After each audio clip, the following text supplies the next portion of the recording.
So today I'm going to check in. It's been 3 weeks since we've seen each other, so I'm going to check in how you did with the sattvasizing your senses project for anybody who did that. Then I'm going to define Ahankara for you guys. And then I'm going to talk about some characteristics of Ahankara. There's so many characteristics, but I'll talk about some today. And then I'm going to talk about difficult people, and we're going to analyze them. We're going to analyze their Ahankara. Okay? So for the sattvasizing the senses, over the past 3 weeks, did anybody do it? Did anybody try to make a plan to increase your sattva and decrease rajas and tamas? If anybody wants to share, please take the mic and let's hear what you did. And how was your experience?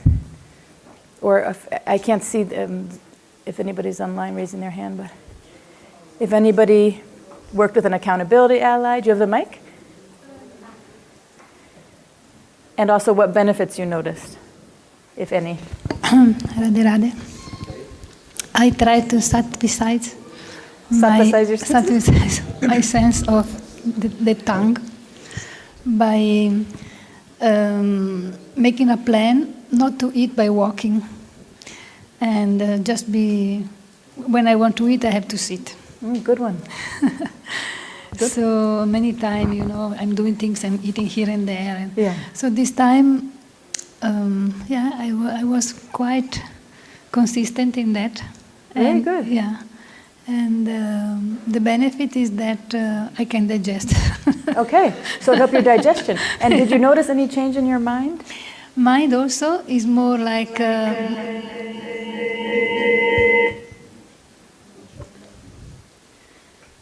Haribol?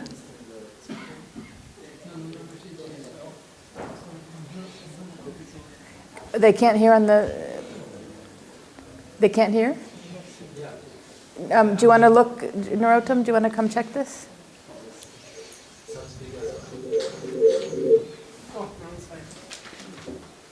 Can you hear now? Can they hear? Yes. Okay, thank you. Okay, so can you start again, because they didn't hear anything. Okay. So just tell us what you did to sattvasize your sense and the benefit. Yeah, I focus on the tongue, mean that try to break the habit to eat when I'm distracted, or by walking or do something else. And I put my goal to, whenever I want to eat, I have to sit. Good. By sitting. So then I found myself several times into the habit, so then come back, sit properly, try to find a proper position. And the good effect is that the digestion has improved, and I'm more aware that I'm taking prasad. Good. So it's not that it's just like putting something in my mouth, and very good. Because Rajoguna. So this is my... Did you notice any change in your feelings? Yeah, the feeling is that there is more peaceful. It's peaceful. Okay, so you felt more peaceful by doing that? Yeah, by eating calm, and then I respect myself better. Good. Yeah. Very good. Good job. Okay. Does anybody else want to share? Ladili? So, so with my ally, we had made a very nice plan for 2 weeks. Good. So that was super nice, as I've shared the last time. And the first week was about the eyesight. So I personally, we organized our homework by corner in our room. We said, okay, one day we take care of one corner. So I did it every day, First my table with all my papers and my pens and everything on it. And then another day, all my wardrobe and then some other things. That was really interesting because it's something which is difficult for me. I knew about it, so I could clearly see the samskara, which was behind. And then the feeling was not really pleasant because I felt depressed while I was making it. And so then I took care of my little girl. Good, your inner child. Yeah. Very good. I gave her the perfect mother at home who is taking care of everything, cleaning everything, and make a very nice, sattvic, warm house for the whole family. Beautiful. Very good. Did you notice any benefit of either having an accountability ally or of cleaning up those four corners? It was very nice to share, actually. Yeah. It's very supportive. And yeah, for me, usually I'm all alone most of the time. So just to share with someone and supporting each other, I find it really nice.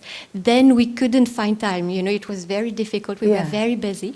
But still, we made it several times. Very good. And it was very nice. Wonderful. So sharing probably helped you stick with it and maybe even go deeper in your feelings and kind of stick to the plan. I feel supported. Good job. Good, Ladli. Thank you. Anybody else want to share? Did anybody else sattvasize your sense in some way? Yes, go ahead. So I chose for me 2 points. Okay. First, to clean my table, and second, to clean the bathroom. Nice.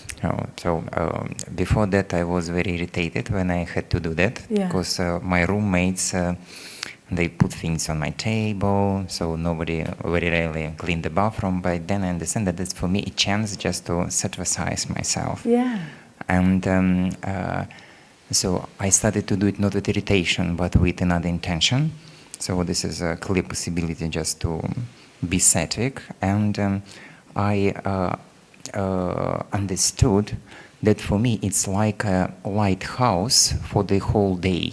Very good. Yeah, so because it somehow gives me this high vibration, and my perspective of the roommates, of the room, and the whole life and my activity for the day changes. That's amazing. So it takes just 2 minutes just to clean your table from everyday dust from Vrindavan. Yes. And just to put away in some places some stuff, and you already you feel this guiding light from this lighthouse. Beautiful. So you felt light, clear, more sattvic by just cleaning a lip for 2 minutes. It affected your whole day, your mind, you the way just you saw have things. taste of this vibration, and it just changes your mind. Very good. You can't go into rajas and to tamas again because you just don't want to. Thank you very much for that. Very good. Good job. And one more thing, I tried also to do this exercise to stare at the mirror to nourish my inner child. Yes. And for me, you said during the lecture that it would be difficult to stare at 1 minute. Yeah. But I tried to just to measure the time. Yeah. 2 minutes gone just very quickly. Wow. And what was the benefit of that for you? Did you notice anything? I started to feel him more. Feel your inner child more? My inner child more. Okay. So, and I started to talk with him in the manner you described in the lecture. Good job. So, and it's the connection. I start to feel this connection, and I start to feel that it becomes deeper. Very good. So I recommend everybody to try. You're more aware of him. Very So you and nice. Ludley both had that experience of going deeper, much deeper than something just physical, right? You started connecting with your heart. Very good job, you guys. Thank you. Anyone else? Malati? So during my Panchakarma retreat, I had a very sattvic lifestyle. It was like half voluntary because I didn't really know what I'm getting into. But of course I accepted it. So one thing was the food was very sattvic, and there were no desserts, no sweets. Oh. So for 3 weeks, no sweets at Oh my all. gosh. And I'm really amazed because usually I'm craving after some kind of sweet. But it did not happen. I didn't have these cravings because the food was so balanced. And also there were not these ups and downs. I didn't feel like I have to lie down after eating.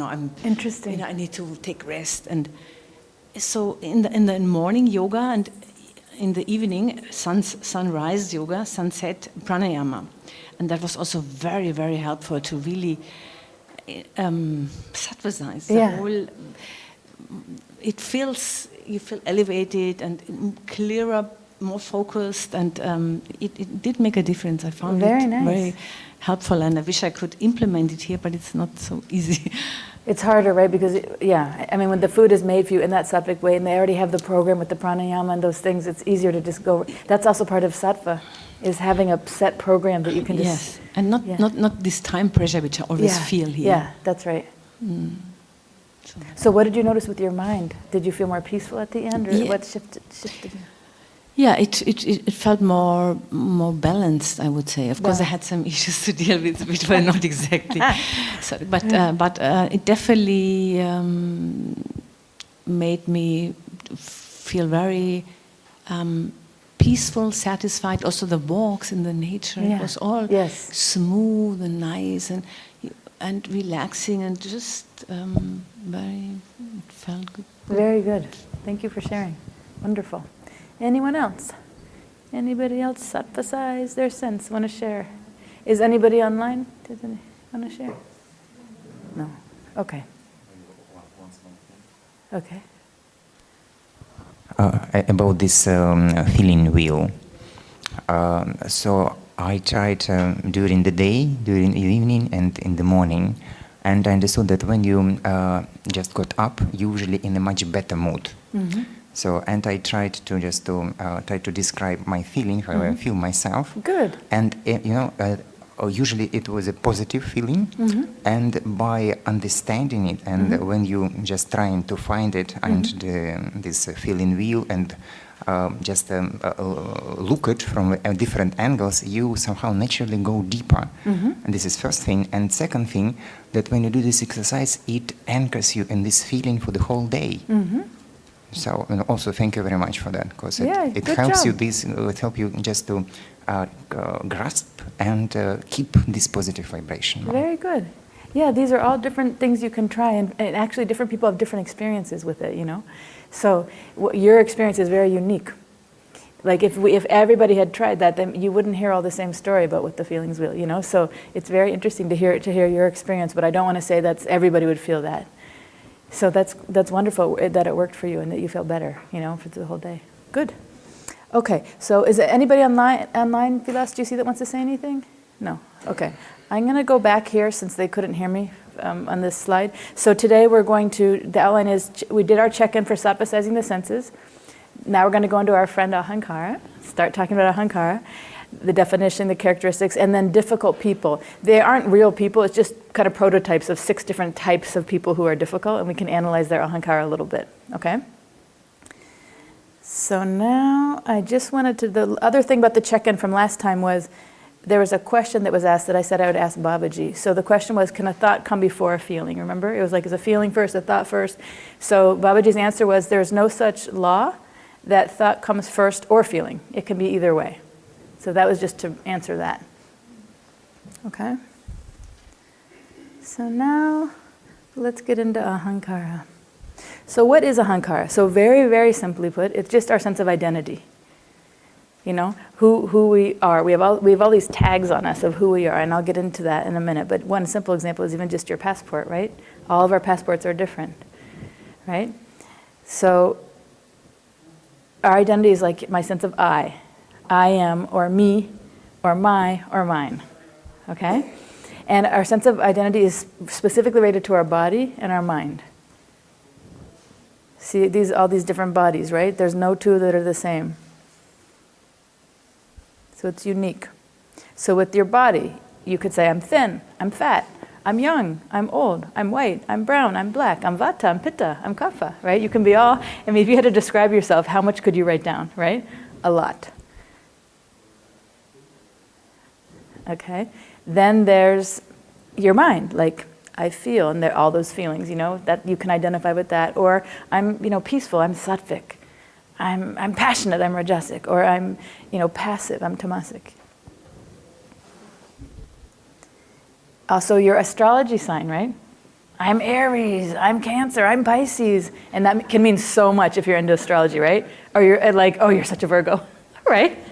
So detail-oriented or something, you know? So people really identify with their astrology signs. That's one, or astrological signs, right? Or your position. You can be so many different positions. Look at the astronaut, you can be a secretary, you can be, you know, a news person, you know, forecaster, you can be a chemist, you can be a presenter. I mean, there's so many things that you can be, right? That you say, I am. So that's another thing, your position. Then there's your role in a relationship. You know, I'm a father, I'm a mother, I'm a sister or brother, a son or daughter. There's so many different, you know, relations that we have, right? And all of that is part of our sense of identity. If we had to make up an identity package, it'd be all these things, right? an uncle or an aunt, grandmother, grandfather. Okay, school. My school. I went to this something public school or this private school. I went to an Ivy League school. People identify so much with their schools that they even go to reunions like 30 years later or 50 years later. They're like, yes, go, whatever, at least in the US, it's really big. I'm so-and-so alumni, I donated this amount to my school, It's really big, and the university, Harvard, or whatever, sweatshirts with that, bumper stickers with that, very much identified with, that's my school. So that's another, for some people, a big part of their identity. Another one is your credentials. It's me, I'm the one, I have the PhD, I have the MBA, I have the master's, I have a bachelor's degree, whatever. People like to boast that. Sometimes even on Zoom, you'll see that people put their name and then they put all their credentials, right? That's who I am, that's who I am, I want you all to know, right? That's Ahankara, I'm certified, I'm this, I'm that, put all the credentials, Then your possessions. These are all mine, my golden earrings, my puppy, my beautiful red dress or my beautiful wife, my pink, some sort of fancy car, I don't know what, my MacBook, my laptop, my house, mine, And that's just the beginning, right? If you think of all the things that people possess, people also try to possess each other. That's part of the fun. Today's just a warm-up. I'm not going to go too heavy into anything. Okay. Also, what's your country of origin? I'm Indian, I'm French, I'm German, I'm Russian, Colombian, What is your sense of identity related to your nationality, right? And then all of a sudden it's like, Americans are so rude, A lot of people think that, right? A lot of French people think that, I think, right? These Americans are so rude, So, but it's like, how can you say a whole country of people is all the same, right? It's not true when you actually get to know each other. We're all from different countries, a lot of us. And you can't make a snap judgment about the whole country, but that's what we do, Then I'm Christian, I'm Jewish, or I'm a Jew, I'm Hindu, Buddhist, Bhakta, something about whatever your religious or your spiritual association is. People have a lot of pride around that, right? What I am, what my identity is there. So those are just some, but we could go on like for days on what I am, what I have and all that. So that was just like a nutshell just to warm up. And now I'm going to go into some of the characteristics about Ahankara, but there's many, and I'm going to teach this for quite a few weeks, if not months. So just take your time. Whatever you can get today is fine, but we're going to keep reviewing and keep analyzing and go deeper and deeper each time. So today's just kind of a little bit of an overview of some characteristics. Okay? So number 1, proud. I'm the best. You see the cat in the little ballerina tutu outfit, right? So I am the best. So it causes us automatically to think that we're better than anyone else, that we're superior to them, and that they even if we're actually not good at it at all, we just is an automatic thought. You know how with Manas it was automatic like and dislike? With Ahankara it's automatic I'm the best, or I'm better than you. It's just the default. And if it's not like that, you might have some sort of depression problem. So sometimes it's like, I'm so humble. It's like, maybe you're humble or maybe you're depressed. Let's see which one it is, right? So I'm the best mother. So whatever the things were we said that before, then you'll be the best at that. So just say the role was mother. I'm the best mother. I'm the best husband. I'm the best wife. I'm the best sister. I'm the best brother, or whatever. I'm the best astronaut. I'm the best whatever it is, but that's how we think. And it may not be you may not be aware of that. You may be like, no, I'm not like that. It's like, okay, wait, give it a few classes and then we'll see. We're going to do some experiments or experiences in the class and we'll see. I know more than you. That's a definite thing, right? I mean, have you had it when somebody, tries to tell you and you're like, who are you to tell me what to do? And I've been on this path of bhakti yoga for X number of years. Who are you to tell me? Or I've been a teacher, or I've been a whatever it is you've been, a doctor, or whatever your specialty is. And when someone comes and tries to tell you what to do, right? People don't like that because we automatically think I know more than you. And we automatically think I'm better looking than you, and usually better looking than you really are. And I'm more talented than you. I'm just gifted. I'm so good at this. Okay, so that's 1. And we're proud of it. 2, we lack awareness, and this is the problem. We're so proud of how good we are at everything, how amazing we are at everything, but we can't actually see ourselves clearly, and that's why it's so difficult when somebody gives you feedback that doesn't match with how you see yourself, So it causes us to think that we're perfect, we're flawless, we're better than we are. For example, I'm young, You see women, like especially as they're getting older and they're getting plastic surgery and they're doing all these things to look young and beautiful because they're still trying to maintain that image that I'm young and beautiful. We see people thinking I'm not wrong, so you point something out, even if it's like obvious, not a subtle thing. And most often people will defend. I do a lot of sessions in couples therapy. In couples, it's like all they want to do is like drag their partner in and point out all the ways that the partner's wrong. And it's like, okay, but something must have happened for that person to act like that. What did you do? No, I'm not wrong. They're wrong. They made me do it. They made me act like that. No, they didn't make you. You acted a certain way that triggered them, and can you both take responsibility for your part, So this is the Ahankara problem. Lacks awareness into your side of what you did to cause that thing. I'm not saying blame you, but for any type of conflict, there's two sides and both people have to take responsibility for it to resolve. Right? But with Ahankara, it's like, I didn't make any mistake. In fact, I never make mistakes. So you can tell to the extent when we start analyzing these difficult people's Ahankaras, you can tell that these kind of characteristics you'll see are there. Okay? Blaming is the third one. It's your fault, right? So since we can't actually see our mistakes, it's not like the person's being a jerk. They cannot see it. They cannot see what they did. It's not like they're like trying to lie and cover. They actually can't see it. So the Ahankara has this big block between looking at ourselves and going, ooh, that's me. So because we can't see it, how can you take responsibility if you can't see what you did? You can't, right? And that's why it gets so maddening when the other person is saying, no, you did that and you hurt me like that. How did I hurt you like that? I didn't even say that. That's a fun one too, right? When somebody says or does something to you, and then when you confront them and say, you said that to me and that hurt me, and I didn't say that. And you're like, there's a term called gaslighting, right? Which means you're actually purposely trying to trick them. That is a thing. But the other thing is that sometimes people either really didn't say it, or when they were so angry they don't remember what they said, or they said it in some other way and you heard it the wrong way through your samskaras, So it's very tricky. And this whole idea of trying to listen to the other person fully, what you hear them say, When I do these couple sessions, I have the other partner, who's the listener, actually they have to write down verbatim what their partner's saying. And they have to read it back. And they're like, this is such a stupid exercise. I'm paying you for this? I'm like, yes. How long have you been married? 20 years. Have you ever done this? No. Okay. So you can pay me for an hour. Let's see what happens, And they write it, and then they really read it back. And after, usually the one who's been heard for the hour is like, oh my God, I feel so good. I feel finally seen. I feel finally seen by you because you didn't say, no, you did that, and you did that, and you. Instead, it was like, so you're saying that you felt hurt because yes, that's what I'm saying.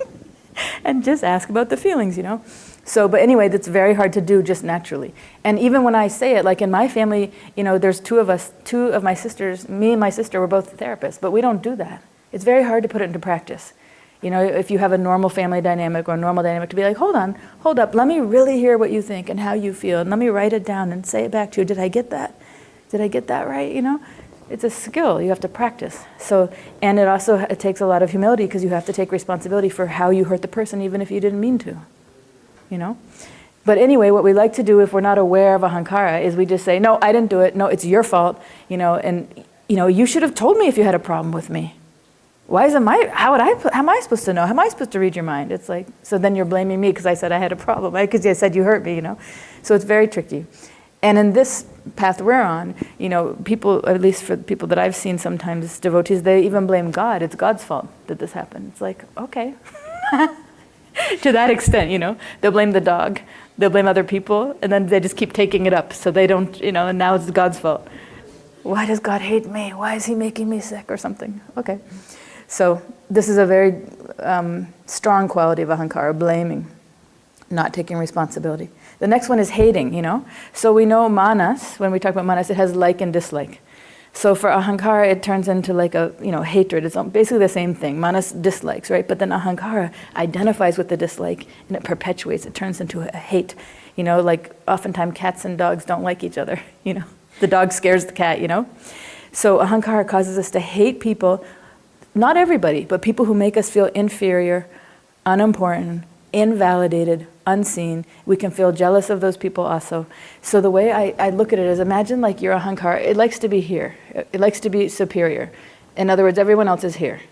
That's how it likes to walk around. And as soon as somebody does something to chip away at that and make you feel a notch down, you start disliking, you know? And then they do something else. And they may not even talk to you.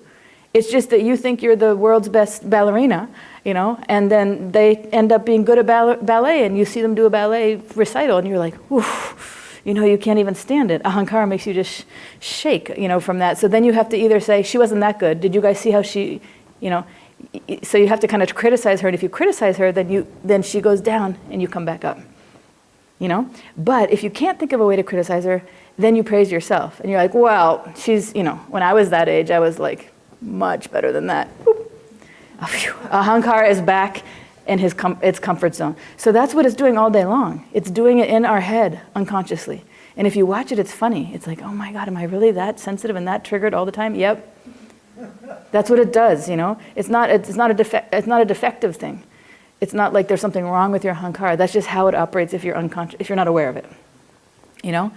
So that's how I always look at it. Is, you know, how is that person's Ahankara maintaining its sense of superiority, you know, and that's, yeah. Sorry, just one quick one. So it's about the distance to the others, right? Yeah. Okay. Superior, yeah. So you have to be superior, but not to everybody. It has to be to people who you, so if you say, you're from Italy, right? Okay, I'm from Italy. I'm from Italy. Now imagine a whole group of Italians come. Then you're going to see how you're better than them. Well, I've been here longer. Boop. I know more. Shoop. You know, and then they come, and one of them goes, oh, I've known Babaji for 25 years. Oop, there goes Malika down there. You've known him 25 years? Yeah, but I've lived here longer. You've known him, but you've been... So it's constantly trying to get one notch up. You have to think of some rationalization all the time. And if you can't, that's when you do more aggressive things, gossiping, and trying to agree with other people. You get other people to validate you, so then you can bring that one down.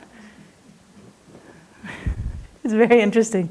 But it's only with you, and that's how you can tell what you identify with the most, what triggers you the most, what type of person is triggering you the most, or what type of situation.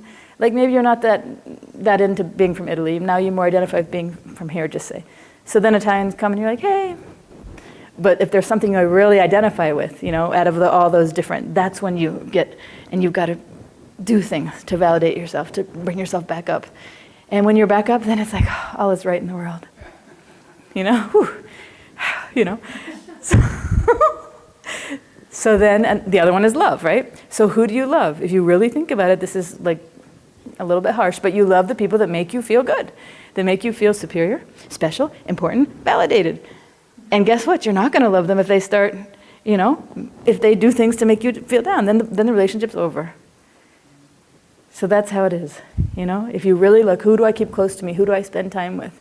You know, they are the ones who are making you feel like that. And when they don't, then you take distance. Welcome to the world of Ahankara. Okay, another one is competitive. It just naturally makes us want to compete. Why?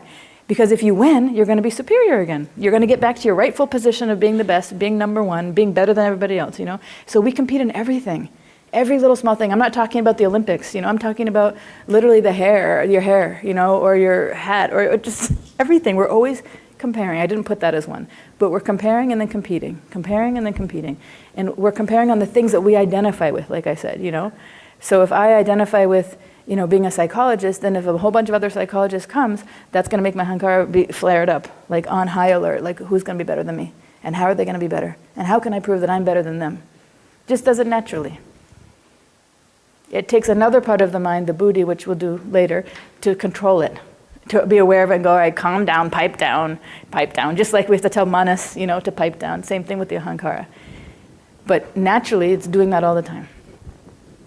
You know, so manas is getting a like or dislike, which you've experienced, and then Ahankara latches onto what you like or dislike based on your identity, and then it spins some story and figures out some way to keep you in the rightful place of being at the top. Okay? Then we criticize others. So remember, we can either criticize others or praise ourselves. Those are pretty much the two ways we can move this ahankara on this lateral.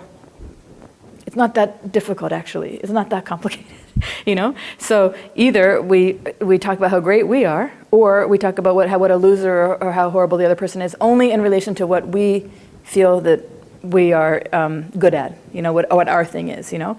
So then, and if we can get others to validate us, it feels like a big relief. Because it's like, okay, it's not only me, and now I've got 5 other people who are agreeing that this person is a total loser, you know, phew, or they're not as good as me at this. Okay? Another one is praise ourselves. So I'm really good at this, you know. We praise ourselves even for things that are unpraiseworthy. So, and it's not always like, I'm so great, I'm really good at this, that's blunt. But sometimes we don't do it. We do it in a very subtle way, where we'll say to someone else who we want to praise us, look, this person wrote this nice card for me, what do you think? You know, and then they'll go, oh yeah, you are such a nice person. Oh really, you think so too? Thank you, you know? It's like that. And there's many ways. Some people have told me before that some of my clients have told me that they will purposely put themselves down, so I'll praise them and say, oh no, it's not like that. You're wonderful. But it doesn't matter the way. We have all the different tricks in the book, not even consciously a lot of the times. We're just trying to get praise. We're just trying to feel good, you know? And there's many different ways that our Ahankara does this trick of feeling good. It's oftentimes not just praising self. It's getting other people to praise us by almost tricking them into it. Or you know, in other ways, you give them something. Oh, you're so nice. You're so generous. Thank you. Really? I'm generous? Oh. Back to my rightful position. Boop. You know? Okay. Then we rationalize, right? So, why did you shout at her? I shouted because she made me angry. Oh. Her fault, again, right? So blaming is one thing, but then when I ask why, then you rationalize. It's never your fault. She made you angry. It doesn't have anything to do with the anger inside of you, right? No. So the Ahankara causes us to make excuses for our bad behavior, so we never ever have to admit our mistakes. And there's like 1 million in the book. And even when I teach this, you know, it seems very obvious, and you can be like, oh yeah, I see that, or I see that in my partner, I see that in my friend, maybe I see it in myself. But when you get into therapy, if you are working with the therapist and they try to tell you, that's your Ahankara and you're rationalizing, you know, that's when the therapy might be over. Because you don't want to hear it, you know? So that's when I'm like, okay, that's your Ahankara, that's doing that. Well, who are you to tell me that? Why are you blaming me? You know, what about her? Or it's not that bad. And so Ahankara is one of the things I don't think I wrote as a characteristic, but it's very, very sensitive. Very sensitive. So to be told directly, you're like this, or you're like this, you know, most people don't want to hear that because of the Ahankara. So that's the other hard thing. We're very much identified with all these different things, you know. Okay. 10, I'm special and unique. I'm the only one. Ahankara causes us to believe that we are so special and we are so unique that we're the only one who's good at something and who is experiencing some situation. You know, I'm the only one who's, I don't know, just fill in the blank of something. Just think of some really important thing in your life, good or bad. Maybe you have a really bad sickness right now, or maybe it's really good. Maybe you're getting married, maybe you're having a baby, or maybe you have malaria. Whatever the thing is, you think you're the only one who has that. I mean, if I asked you, you'd be like, no, I know I'm not the only one, but how it feels is you're the only one. Right? And then when you really even if, all of us have had to fly to get here. So even when you're in a plane, you know, you're looking and you see everything's a tiny dot. So you think of all the people who probably are having all these problems, but we don't think like that because we're so attached to our body and our mind that we're like, I need help. Isn't somebody going to help me? Or isn't somebody going to celebrate me? I just accomplished this thing. It's like, you know, we don't realize that we're actually not that special and we're not that unique. And it feels very bad to be treated like that. Right? Especially if you already have a pre-existing relationship with someone who makes you feel special and then they don't. You know? It feels horrible. You know, if you've ever been given the silent treatment by your partner or by a friend or something, they try to make you feel like you don't exist, right?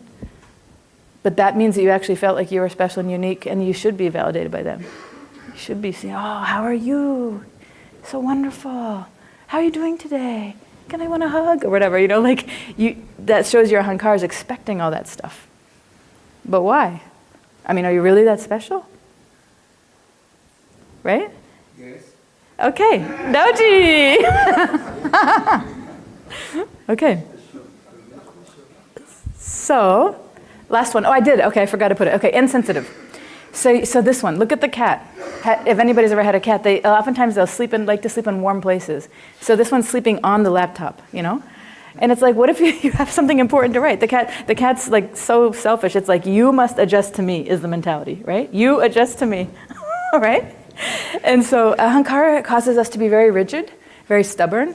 Have you heard that saying, at least in English? My way or the highway. It's my way or basically get out, you know? So this is how it's gonna be. I expect you to adjust to me. Like nobody, you know, I'm not gonna change for you. Why should I change for you? You know? So that is what the cat's doing here. It's like, I don't care if you have a paper due or you have to send an email or whatever. I'm gonna lay here and nap until I feel like I'm done. It's not gonna, like the human comes, it's not gonna be like, oh, sorry, my bad, I was laying on your keyboard. Or maybe it ruined all the keys, it like typed a whole new thing over the document you were creating. My cat used to do that, you know? I'm like, oh my God, right? They don't care. So that's kind of how the Ahankara makes us act as humans, but we don't realize it. If I did a survey and I said, okay, tell me, and you feel something out, everyone would say like, I'm so sensitive, I'm kind, I'm loving, I'm caring. Of course you are, you know? But if then I sent the same survey out and I said, now everybody, you fill it out about this person, this person, this person, and you'll see that those two things don't match. And I remember 9 years ago now when I first came here, that was one of the first, I taught for just a couple classes about 9 years ago, and that was one of the exercises I gave. I said, asked I think 3 people or 2 people, a certain number of people, how they really feel about you, what they really think of you, you know? And so I think that was probably too heavy of a thing to assign. Now I'm going much slower with Ahankara, you know? We're gonna get there in maybe a month or 2, but now we're just gonna ease into looking at other people's Ahankaras for a while until we get comfortable. Because I don't wanna have no students in the class. Originally I had a different PowerPoint for today and I deleted the whole thing. I'm like, yeah, that's gonna be later on. Now we're just gonna do this. Because the Ahankara is very sensitive, so I don't wanna drive anybody away. Okay, so here's the summary of the characteristics of Ahankara. You see how the guy thinks he is? Right?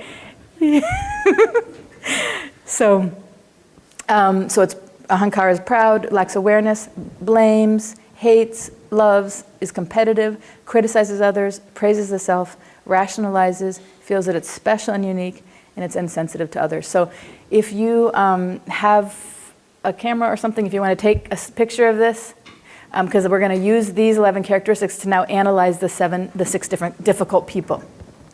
Okay? So I'm just going to leave it here for a second. If anybody's watching online, you can also take a picture. But these are the 11 characteristics that we're going to look through as a filter to analyze these 6 difficult people.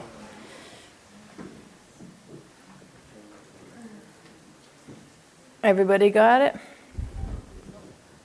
Or can you share with somebody? Somebody, your neighbor? Kamala wrote it down. Okay. Okay, here we go. So the secret to understanding Ahankara is that you see this pulley, you guys? This is the thing I was trying to show you. This is my visual of how the Ahankara, is going, just up and down like that, So basically Ahankara is always pushing us to act in a way to maintain our position of importance or relevance or uniqueness, superiority, whatever it is that we're attached to about how we see ourselves, okay? And it's that unconscious thing that it's always adjusting, either by praising ourselves or putting others down, pretty much. That's what it's doing all day long. And that's the secret to understanding other people's Ahankaras. If you're like, why is that person upset? If you really analyze, first you have to get in their shoes, the empathy piece, that's why it's so important. And then be like, how are they seeing themselves? Oh, she thinks she's the world's best ballerina. She thinks she should be in New York City doing the, I forgot what the famous ballet is there, but she thinks she's that good, So, but actually she's not, And so she felt hurt when I told her, I don't think she has a career as being a ballerina. She felt hurt because it didn't match her image. And she felt even more hurt when I told her best friend that she's a really good natural ballerina. You see, so now that's why she's attacking the friend. Because she has to get herself back up to how she sees herself, which is not the reality. It's just how she perceives herself. Okay? So that's kind of the secret of when I was teaching empathy, I was just teaching in general, and I was talking about mother's attunement. Now I'm showing a different angle related to ahankara with empathy, which is try to get in the other person's ahankara. If you know the person, how do they identify? How do they see themselves? And then when you see, oh, that's why they're feeling triggered, because they thought of themselves actually like this, and they don't realize it's a huge crash down. It's a huge crash down if they're actually not how they see themselves, and you poke a hole in their view of themselves. And you might not even mean to do it, like I said. You could literally be a really good ballerina and just do a dance in front of them. You don't even know what their ahankara is, maybe. But that is so upsetting to them because that's right in their face that you're better than them. So then they might even not even ever want to talk to you again. Right? It's very, very sensitive. Okay. So ahankara is the agent of action. You can see how the cat is doing all these activities, getting in the washing machine, doing some exercise, running. So ahankara makes us act. So before I said the main thing was ahankara is our sense of identity, but based on who we think we are, not who we are, but who we think we are, who we think this body and mind is, then we act on that, okay? And the way we act is to pretty much pump ourselves up and put the other down. That's the summary. So now let's look and see. So here's an example. So our thoughts and our feelings are ahankara, right? Like, I'm a great singer or yogi or athlete, right? Like this cat, he thinks he's a good yogi or karate or he's a rock star, right? And he thinks he's better than anyone else. So how does he feel? Superior, right? So what is he going to do? He's going to act in ways to maintain that position of being the best. And he will overpower others for that. He will dominate, he'll criticize, he'll boast, and he'll get defensive when given feedback. Okay, so that's kind of the nutshell of our friend the ahankara. So now, there's 6 types of difficult people. I mean, we could write a book on difficult people, but I'm just giving an example of 6 types. There's many more, but here's just examples, some easy ones you might know, some people like this, okay? So you can just think in your head when I describe these, if there's somebody you know like that, and analyze them, but please don't call out a name. That would be like, I could see somebody being like, oh, that's like so-and-so. So let's not do that, because that's going to trigger somebody's ahankara if you do that. If you're laughing about someone you can think of, just laugh to yourself, okay? So the types are a whiner, a know-it-all, somebody who's aggressive, somebody who's passive, somebody who's negative, and somebody who's what we call like a yes man or yes woman. They just say yes to everything. Okay? Yeah? Like complaining. Oh, that's not fair. And why did that happen to me? And oh, it's raining today. And no, Okay. Here we go. So we'll describe in detail. So here's the characteristics again. If you didn't get a snapshot, you can get it now. Same characteristics. I just put them here like this. Okay. And then here's the whiner. Okay. So the whiner. Nothing is ever right. Have you ever met somebody like that who's just like, even if it's like the perfect day and you're so happy, they just bring the cloud over, they can find something to complain about. Nothing is ever right. They complain a lot. But they also don't come up with solutions. They're not like, oh, it's raining. And they're not like, I should get an umbrella. They're like, it's raining. It always rains, I hate it that it rains. It's horrible that it's raining. Why did God do this to me? Oh, this is my 1 week of vacation and it's raining. They, right? They don't try to, come up with a solution, right? But the best part is they also are kind of like a know-it-all. So they know how things should be, in other words. It shouldn't be raining. It should be like this, And then they blame other people for their own problems. Why did you say we should go on vacation this week? We should have gone last week. It wasn't raining last week. Right? And then they're impatient for change. So they have no solution at all. They hadn't suggested any solution. They want you to come up with the solution, you to make it better, and they want you to implement it. And then they're like, hurry up, let's go. And then what's going to happen if you implement it? What's going to happen? All right? They're going to complain about it. Right? These type of people also want attention. So that's actually at a very, immature, like inner child level. Their inner child wants attention. Probably they didn't get it as a kid. So now they're going to complain. So mommy or daddy has to make it right, which is you. They're projecting that onto you, And they act like a victim, Why did you do this to me? Why did you make this happen? Even though they're like a full-grown adult and they made the choice. Okay, so that's the whiner. whiner type, okay? So just think if you can see any characteristics of Ahankara in the whiner. Can you see any? Any of those characteristics?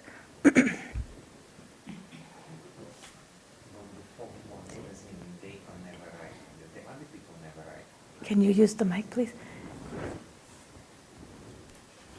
What does mean number 4? That they are never right. So the other people never right. Yeah. Okay. Yeah, sorry. I probably should have written that better. Yeah.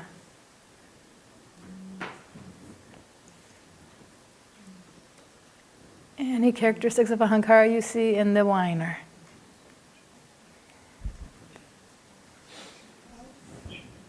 Blames. I'm sorry, what, blames. Good. Is that Tanmay? I think. I recognize his voice. I think. Yes, yes. Okay, good. Yes. You got it. Perfect. So number 5, blames others for their own problems. That's the whiner. So that's the Ahankara. Your fault. And what does that do? Whoop. Right? If it's my fault, then they're going to feel like this. If this is her. This is the whiner. If she says it's my fault that things aren't going well, I shouldn't have chosen this week for vacation. I should have chose not during the rainy season. She's going to feel like this. But if she says it's your fault, oops, I feel better now. You chose the wrong week. And by the way, I don't like the place you chose either. Oh, phew, everything's right in the world. What else? Manu? Proud. Okay. Proud. Proud? Oh, okay. What's proud? Which specific one is proud? Because Here. Go ahead. Purushottam? Maybe he dropped. Okay, Manu. So the whiner has a hidden way to get attention. Yes. He wants attention. Yes. Mm-hmm. So, yep, okay, so wants attention in a hidden way. So what characteristic is that of Ahankara?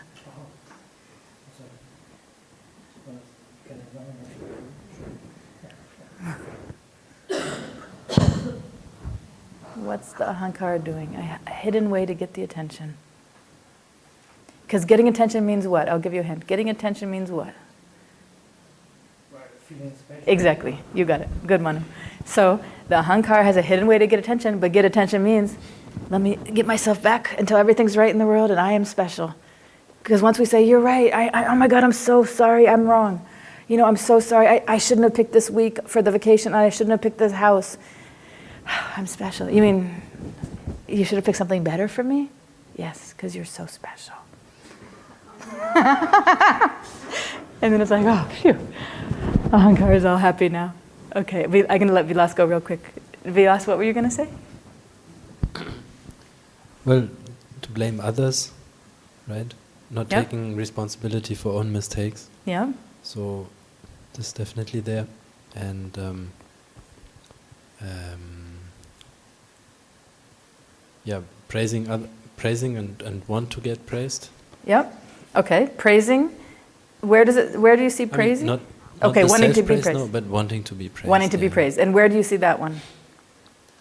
In here. Well, the wanting attention. No, I mean Manoji said Yeah, it's yes. about being special, but Yeah.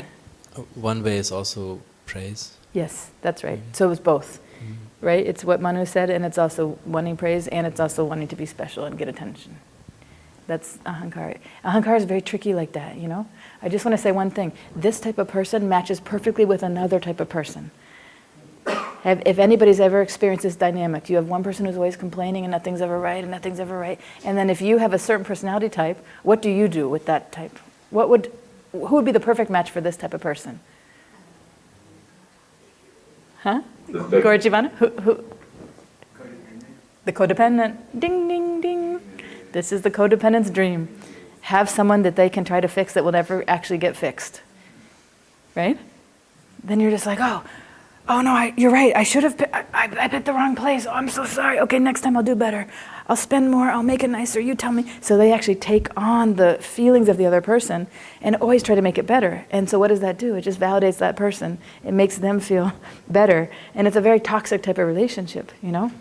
But I just wanted to share that because there's deeper, more interesting insights once you got the understanding of what a whiner is, then who would match up with someone like that? Codependent's dream.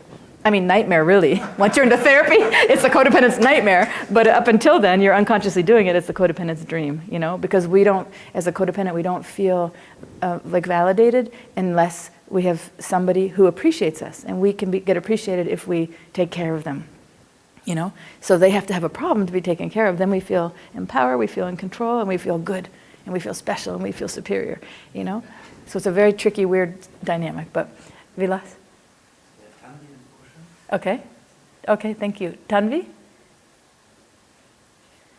Yeah, I would also say that lacks awareness and criticizing others. Good. Because, yeah, criticizing others or things also, like the rain example. Yep. The rain. Anybody. And probably also the person that the person would blame. Yeah. He also maybe criticized behind their back or even in the mind or something. Yeah, very good. Yeah, and then the lacking awareness. Yeah. About my own, that maybe I also could have done something to make the situation better or to find a solution. But very good. I don't think of that actually because I only point to the other person. Good. Okay, so lacks awareness. I want to go with that for one more minute. Does anybody, that's excellent, Tanvi. Okay, actually, Bhushan wanted to say something. Okay, Bhushan, go ahead, and then I want to bring up something about lacks awareness.